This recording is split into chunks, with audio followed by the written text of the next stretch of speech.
Okay, it's recording. Night glide, hang out in the streets, looking for something to eat and a place to sleep. The police are everywhere. It seems the police are protecting the drug dealers here and there. Demonstrators with their banners and slogans demanding that bills are passed. Who knows how long the bills will last. Stolen cars on the street. The only people who are benefiting are the car strippers. Night gliders, the streets at night where anything is possible. Night gliders, the streets at night where anything is possible. Night gliders, the streets at night where anything is possible. Awesome. So what's your name? Joseph Williams. And where'd you grow up? In Baruch Projects. Where, in the Lower East Side? Yes. And what'd your parents do? Well, actually, it's my mother used to be a home care attendant. Mm-hmm. And your father? I even forgot what my father did. I haven't seen him since about 65. So. Yeah, long time. Mm-hmm. Now, you've told me a lot that there's something special about you, that you're not quite normal. What in your life has allowed you to believe this? Well, and how has it informed your poetry? Well,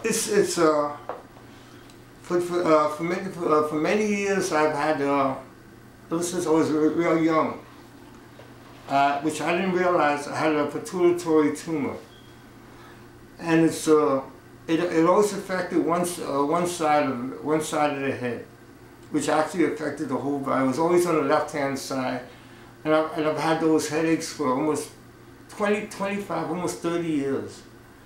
And that, in a sense, has stopped the aging process.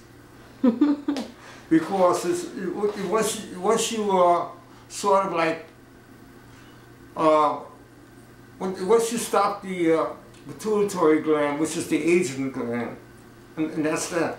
Yeah.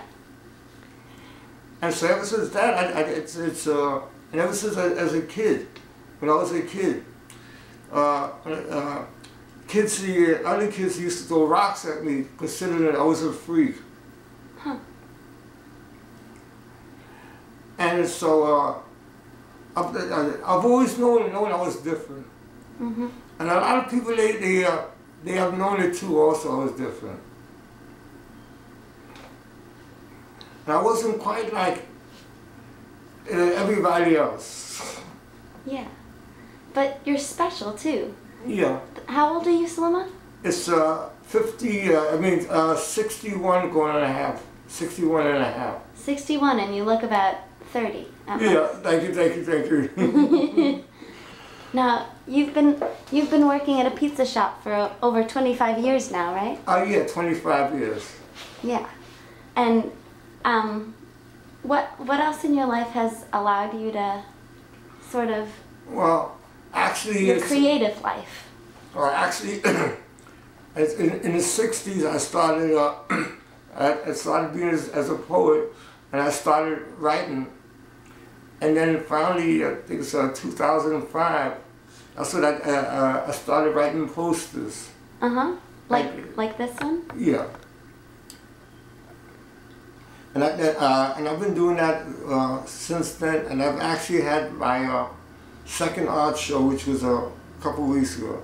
Now, what's on the posters? What do you write? What sort of poetry? It's all different aspects. This one is going to be 1 out of 3 about anti-smoking ones. Mm-hmm. And you have a lot of different themes, like city life. Right, I have a lot of different ones. How many poems do you have? Poems? I'll say over 500. Over 500 poems. Mm-hmm. Is there anyone that you feel most closely towards, that you connect to the most? It's hard. That's very hard. Because, no, not quite, but I guess I just have a feeling for it. You have a feeling for it. Mm-hmm. Now, in the past, you've called yourself... Mutant. A mutant. Right. What do you mean by that? Well, I've had and a couple of times I've actually been able to be an empath. What does that mean? Empath means you can actually feel something before it happens. Uh-huh. So you can kind of read the situation before you walk into it. Right. So it's sort of like a power in a sense. Yeah, it is. Now, would you say that that has influenced your poetry at all? Like Yeah. that insight into things has... Yeah, definitely. Wow. Awesome. Awesome. Well, thank you, Slima. Are you welcome? Is there anything else you want to say before we stop recording? No, it's so far everything's perfect. Yeah? Life is good? Life is great. Thank you, Slima. You're welcome.